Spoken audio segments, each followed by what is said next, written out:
আসসালামু আলাইকুম। আমরা গতদিনে যে অনুশীলনী এবং উদাহরণ বলেছিলাম যে একটা নিয়ম করব, তো আমরা অনুশীলনী শুরু করছি 2 নাম্বার দিয়ে শুরু করি। এখানে 2 3 4 এইগুলা একই নিয়মে হবে, তাহলে আমরা 2 3 4 5 একই নিয়মে করব।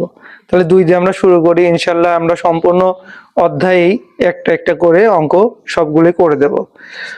তো আমরা দেখি এখানে বলা হয়েছে সাইন এ ইকুয়াল 3/4 হলে এর কোণের অন্যান্য ত্রিকোণমিতিক অনুপাত। অন্যান্য ত্রিকোণমিতিক অনুপাত বলতে এখানে সাইনের অনুপাতটা আসছে, সাইনের বিপরীত কি আছে, কোসেক, তারপরে ট্যান, তারপরে কট, এই অনুপাতগুলো বের করতে হবে। তো অনুপাতগুলো বের করতে গেলে আগে দেখতে হবে এখানে আমরা কি 2 নাম্বার দিয়ে সমাধান দেওয়া আছে। তো দেওয়া আছে কি সাইন এ ইকুয়াল 3/4। তো এখান থেকে আমরা একটা জিনিস স্পষ্ট যে থিটা হিসাবে কিন্তু এ হবে।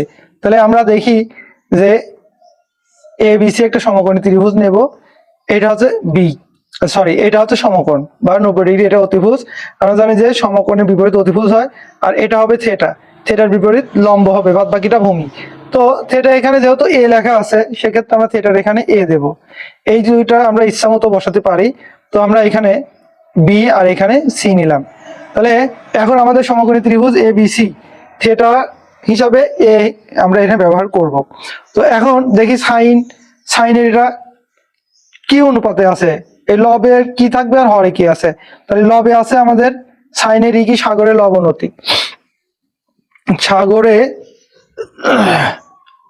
লবণ অতি। এই সাগর বলতে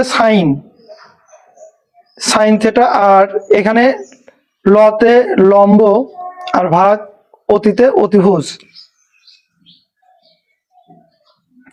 তাই যদি হয় তাহলে আমাদের এখানটা হবে লম্ব আর এই 4টা হবে অতিভুজ। তাহলে আমাদের এখন কি বের করা লাগবে, ভূমি বের করতে গেলে পিথাগোরাসের সূত্রটা আমরা ব্যবহার করি। আমরা জানি